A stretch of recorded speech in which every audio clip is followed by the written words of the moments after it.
दुनिया में लगभग 45-50 करोड़ लोग डायबिटीज़ से ग्रसित हैं। हिंदुस्तान में लगभग 7.5 करोड़ लोग डायबिटीज़ से ग्रसित हैं और शहरों में इसका बढ़ने का प्रचलन ज़्यादा है बनिस्बत गांव में। हमारे साथ समीर भाटी जी हैं, आप स्टार इमेजिंग के डायरेक्टर हैं जो कि पैथ लैब है और मेडिकल एजुकेशन में, लिटरेसी में, मेडिकल के बारे में लोगों को बताने में, जैसे इन्होंने बहुत बड़ा भूमिका निभाया कोविड अवेयरनेस में, इनकी टीम ने काम किया। समीर भाटी जी, डायबिटीज़ कितना बड़ा प्रॉब्लम है पूरी दुनिया के लिए और हिंदुस्तान के लिए?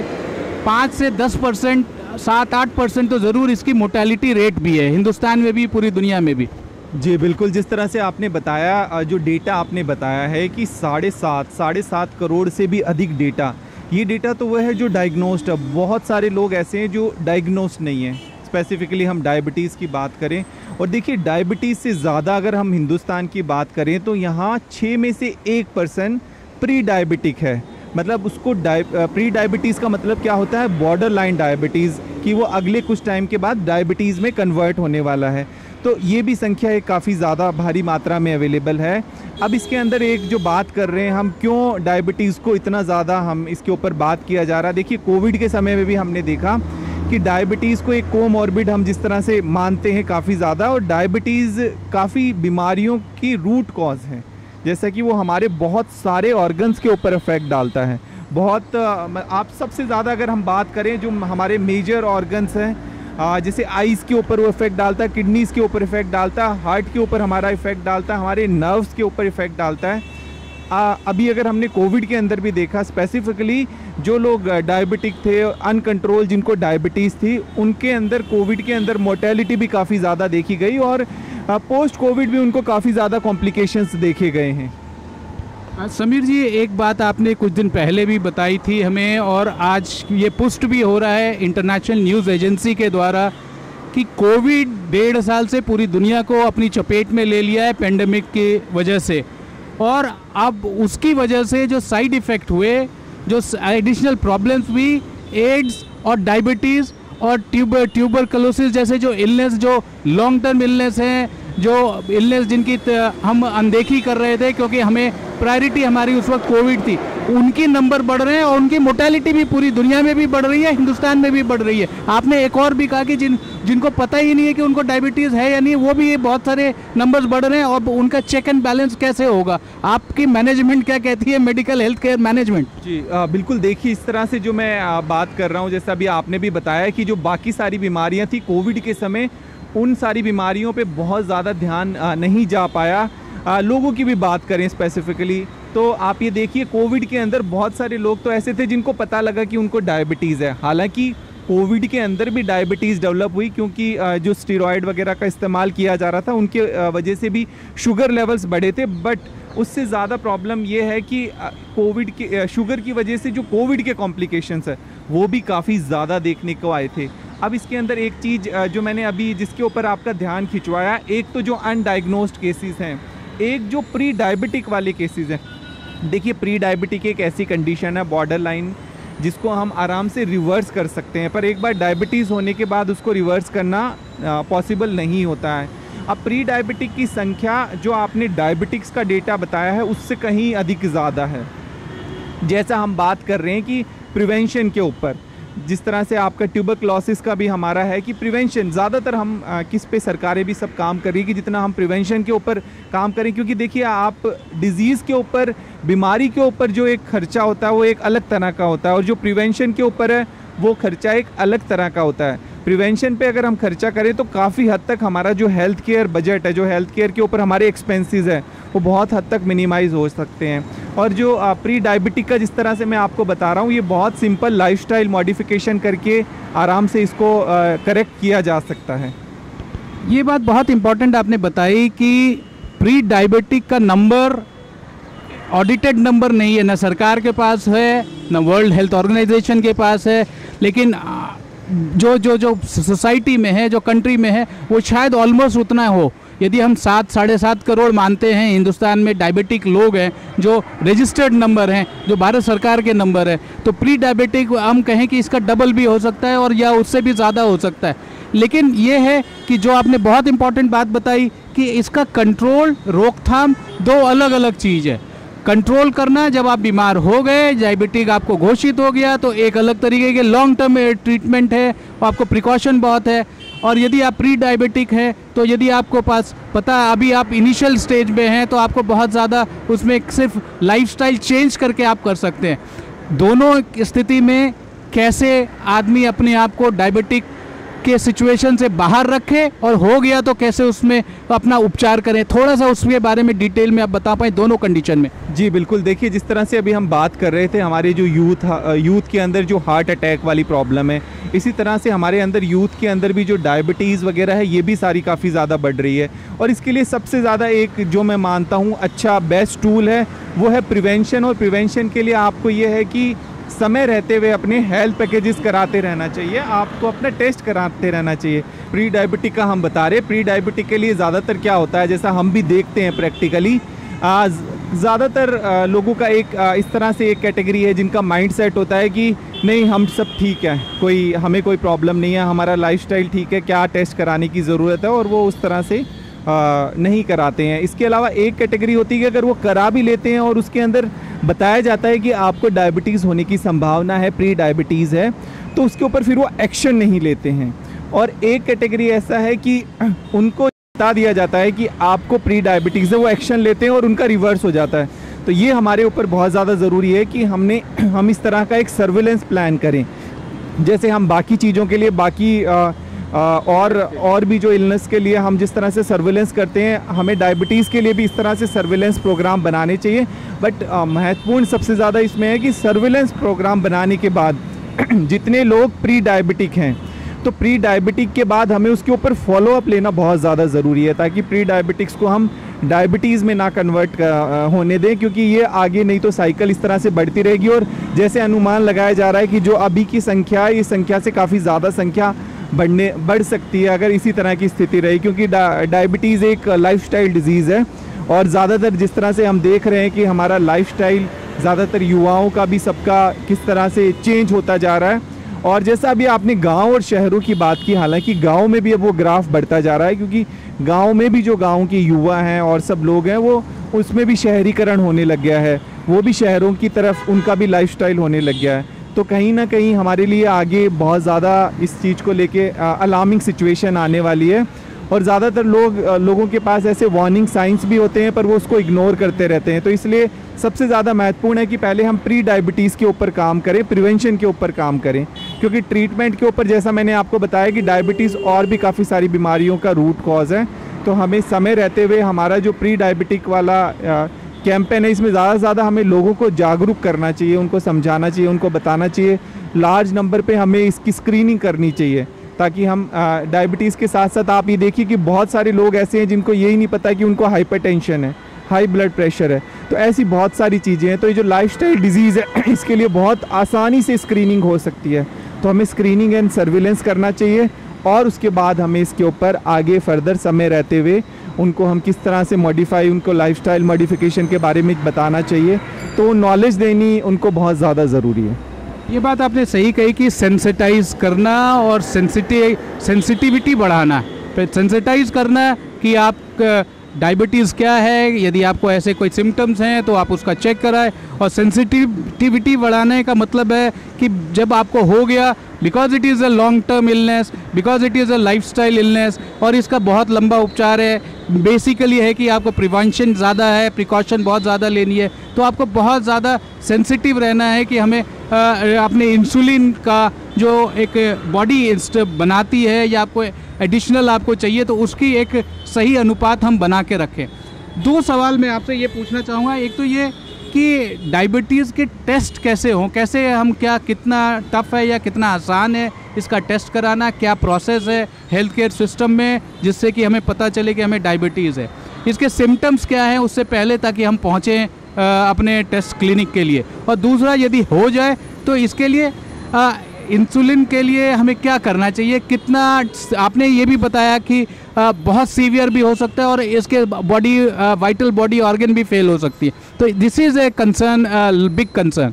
बिल्कुल बिल्कुल, देखिए जिस तरह से हम बात कर रहे हैं कि अगर सिम्टम्स की बात करें तो सिम्टम्स जो कॉमन सिम्टम माने जाते हैं, एकदम से आपको एक्सेसिव थर्स्ट लग रही है, बहुत ज़्यादा अधिक प्यास लग रही है, आपको बहुत अधिक भूख लग रही है, एक्सेसिव आपको हंगर फील हो रहा है, आपको यूरिनेशन बहुत ज़्यादा आ रहा है, ये इस तरह के 3 कॉमन सिम्टम है। और इसके अलावा आपका वेट लॉस हो रहा है, तो ये काफ़ी ज़्यादा इसके लिए महत्वपूर्ण सिम्टम है, जिसके अंदर हमें तुरंत अपना डायबिटीज़ टेस्ट तो कराना ही चाहिए। और रही बात जो प्रिवेंशन की है, देखिए प्रिवेंशन के लिए अभी आजकल बहुत सारे इस तरह से हेल्थ पैकेजेस वगैरह हैं। डायबिटीज़ के लिए अगर हम बात करें तो सबसे अच्छा टेस्ट है एक HbA1c।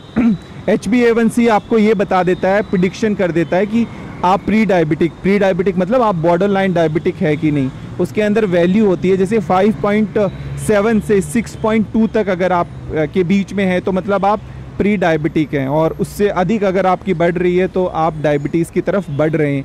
तो ये थोड़ा हमें ज़्यादा ध्यान देने की ज़रूरत है कि अगर ऐसा कोई भी वार्निंग साइन हमारा HbA1c 5.7 5.8 इस तरह से आ रहा है तो हमें उसके ऊपर तुरंत एक्शन लेने की बहुत ज़्यादा ज़रूरत है, ताकि हम उसको ठीक समय रहते हुए रिवर्स कर सके। इसके अलावा काफ़ी लोगों में फैटी लीवर होता है, ये सब होता है, तो ये भी उनको भी टेंडेंसी होती है कि आगे डायबिटीज़ डेवलप हो जाए।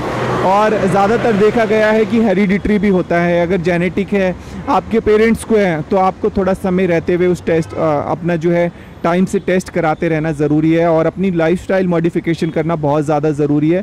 दवाइयाँ एक हद तक काम करती है, आप जिस तरह से डायबिटीज़ की बात कर रहे हैं, पर उसके अलावा आपका लाइफस्टाइल मॉडिफिकेशन, जिसके अंदर एक्सरसाइज बहुत ही महत्वपूर्ण रोल प्ले करती है, आपकी डाइट बहुत महत्वपूर्ण रोल प्ले करती है। ज़्यादातर हमने अभी लॉकडाउन के अंदर देखा, जैसे वर्क फ्रॉम होम ज़्यादा शुरू हो गया है लोगों का, उस दौरान भी लाइफस्टाइल लोगों की काफ़ी ज़्यादा ख़राब हुई है और डायबिटीज़ के केसेस काफ़ी ज़्यादा बढ़े हैं। कोविड के अंदर भी जैसा हमने बताया कि कोविड डिज़ीज़ के अंदर भी जो है डायबिटीज़ काफ़ी ज़्यादा बढ़ी है, जो प्री डायबिटिक्स थे वो डायबिटिक हो गए, काफ़ी सारे लोग प्री डायबिटिक्स हैं, तो एकदम से ये काफ़ी ज़्यादा केसेस सामने देखने को आ रहे हैं। तो इसमें सबसे महत्वपूर्ण रोल आपका लाइफस्टाइल को ठीक करना ज़रूरी है, और स्ट्रेस इसके अंदर एक बहुत ही महत्वपूर्ण कारण है।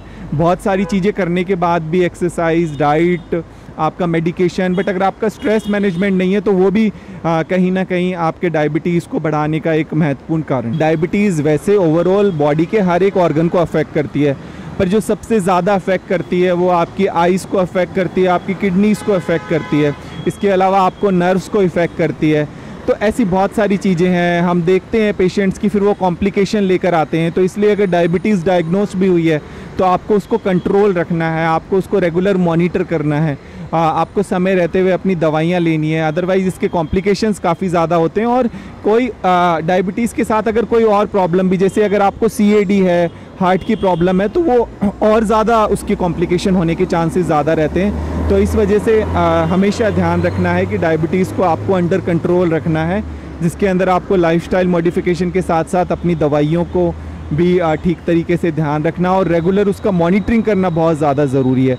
जैसा हमने बताया कि HbA1c टेस्ट होता है, HbA1c से आपका 3 मंथ्स का शुगर लेवल पता लग जाता है, तो इस तरह का एक आप सिंपल सा टेस्ट करा सकते हैं। और बाकी एक माइक्रो एल्बुमिन टेस्ट होता है, उससे आप ये पता लगा सकते हैं कि कहीं आपकी किडनी पे तो डायबिटीज़ का असर नहीं हो रहा। तो ये छोटे छोटे टेस्ट है जिनको आप करा के और समय रहते हुए अपनी जो है डायबिटीज़ को कंट्रोल भी रख सकते हैं, और डायबिटीज़ की वजह से जो ऑर्गन के कोई ऊपर इफेक्ट हो रहा है कि नहीं उसको भी देखा जा सकता है। पहले हम ज़्यादातर देख रहे थे कि एल्डरली लोगों के अंदर ही हो रहे थे, पर अब यूथ के अंदर भी इस तरह से काफ़ी ज़्यादा केसेस आ रहे हैं डायबिटीज़ के, और जबकि हम बता रहे हैं कि काफ़ी हद तक हम इसको रोक सकते हैं। और हमेशा जो प्रिवेंशन के ऊपर खर्चा होता है और जो ट्रीटमेंट के ऊपर होता है वो बहुत ज़्यादा उसके अंदर डिफरेंस होता है। तो इस वजह से हमें प्रिवेंशन के ऊपर थोड़ा अधिक ज़्यादा से ज़्यादा ध्यान देने की ज़रूरत है। और ये आपका, जैसे मैंने आपका बताया, ये एम्फेसिस डाला कि हर एक ऑर्गन के ऊपर इफ़ेक्ट डालता है। जब डायबिटीज़ कंट्रोल अगर नहीं है तो आप ये देखिए कि आपको हार्ट प्रॉब्लम भी होने की पूरी तरह से संभावना रहती है, उसको भी वो बढ़ाता है तो इसलिए जो है हमारा ज़्यादा ध्यान देना चाहिए इसके ऊपर कि हम किस तरह से, अगर डायबिटिक हैं तो उसको पूरी तरह से कंट्रोल करें, मॉनिटर करें, और अगर प्री डायबिटिक हैं तो आप उसको फिर रिवर्स करिए, उसको किस तरह से आप प्री डायबिटिक से उसको रिवर्स करके और आप एक नॉर्मल, और आगे भी उसको फिर रेगुलरली मॉनिटर करते रहना बहुत ज़्यादा ज़रूरी है। हम डाइट अपना ठीक रख रहे हैं और एक्सरसाइज नहीं कर रहे हैं। एक्सरसाइज आपके कार्डियोवैस्कुलर सिस्टम के लिए, सभी चीज़ों के लिए बहुत महत्वपूर्ण है। और डायबिटीज़ के लिए ख़ास तौर पे जिस तरह से हम बता रहे हैं कि हमारे ब्लड शुगर लेवल्स को मेंटेन करके रखती है, तो इसलिए आपको लाइफस्टाइल तो एक ये आप मान के चलिए कि जैसे लाइफस्टाइल डिजीज़ ही हम कह रहे हैं डायबिटीज़ को, हार्ट प्रॉब्लम को, तो इसलिए आपको उसको एक अपना लाइफ का हिस्सा बनाना है। एक्सरसाइज को, योगा को, मेडिटेशन को, आपको अपनी मेंटल हेल्थ को ठीक रखने के लिए। बच्चों में डायबिटीज़ होना ये कितना, क्या सिम्टम है, ये क्या बताता है, और कैसे माँ बाप अपने बच्चों को रखें, क्योंकि वो अपने बच्चों को तो 10 घंटे 15 घंटे पढ़ने के लिए मजबूर करते हैं या प्रोत्साहित करते हैं या इंकरेज करते हैं।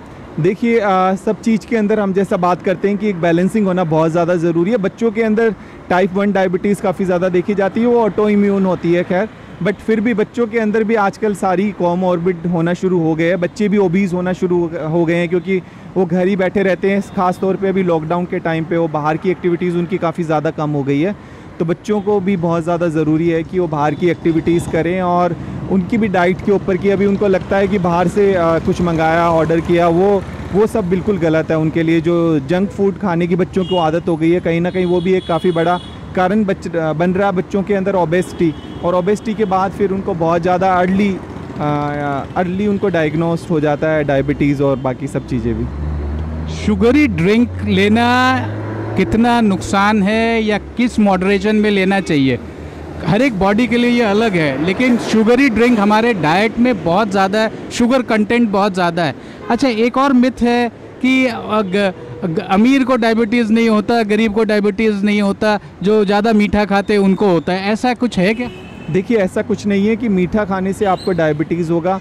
हाँ, बट बहुत ज़्यादा ज़रूरी है कि देखिए आप जिस तरह से खा रहे हैं उस तरह से अगर आपका फिज़िकल एक्टिविटी नहीं हो रहा है तो उसका आपको ध्यान देना ज़रूरी है। और जिस तरह से हम पैक्ड फूड की बात करते हैं, देखिए पैक्ड फूड के अंदर जो कैलोरीज़ है, जो शुगर लेवल है, वो बहुत ज़्यादा अधिक होता है, तो हम एक्स्ट्रा कैलोरीज़ ले रहे हैं और वो बर्न हम कर नहीं रहे हैं, तो कहीं ना कहीं हमारे शरीर के लिए बहुत ज़्यादा नुकसानकारक है। और ज़्यादातर हम बिल्कुल मना करते हैं कि आप पैक्ड फूड और इस तरह की चीज़ों को आप जितना हो सके आप अवॉइड करें। और अगर आपका लाइफस्टाइल बहुत अच्छा, आप एक्सरसाइज करते हैं, वॉक कर सकते हैं, तो उसको मॉडरेट ले सकते हैं। मतलब हर चीज़ को आप बैलेंस के अंदर, ऐसा नहीं कि आप एक्सेस के अंदर। ज़्यादातर लोगों का कि कैलोरीज इनटेक बहुत ज़्यादा है और उसके बाद वो वर्कआउट और उनका जो लाइफस्टाइल है वो बिल्कुल सेडेंटरी है। वो आपका वो जंक फूड पे तो निशाना नहीं है? जी बिल्कुल, जंक फूड तो इसमें एक बहुत ही ज़्यादा, जिस तरह से लोगों को लगता है कि बस फास्ट लाइफ हो गई है तो उनको लगता है कि जल्दी से कुछ खा लिया, बट कहीं ना कहीं हमें इस चीज़ के ऊपर रुक के और थोड़ा ध्यान देने की ज़रूरत है, जो हमें कोविड ने भी सिखाया पिछले 2 साल के अंदर, कि कहीं ना कहीं उसने इशारा दिया है कि हमें अपनी हेल्थ के लिए थोड़ा टाइम देना बहुत ज़्यादा ज़रूरी है, चाहे वो एक्सरसाइज हो या फिर हमारा डाइट का ध्यान देना हो।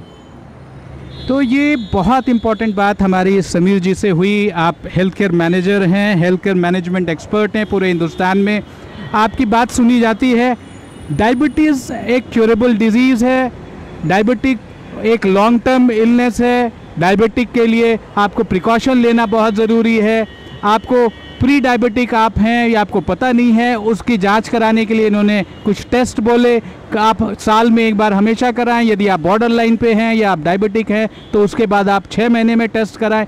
डायबिटीज़ क्यों इम्पॉर्टेंट है?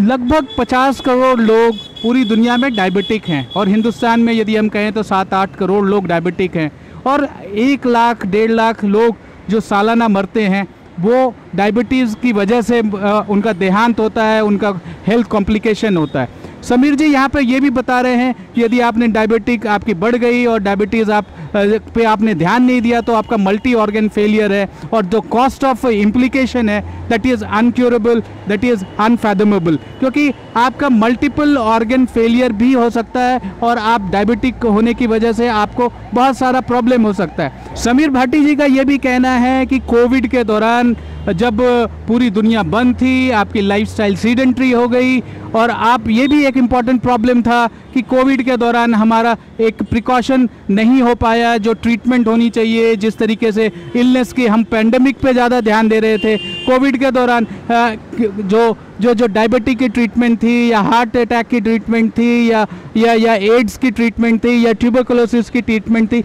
ये बड़े बड़े बीमारियों की हम देख ही रहे थे क्योंकि हम पूरी तरीके से हम कोविड पे निर्धारित थे। इसलिए भी इम्पॉर्टेंट है कि हिंदुस्तान यदि मजबूत रहेगा, सेहतमंद रहेगा, चलता फिरता रहेगा, अपनी सीडेंट्री लाइफ से दूर रहेगा, तो डायबिटीज़ के प्रकोप हमारे और आप में कम हो सकते हैं।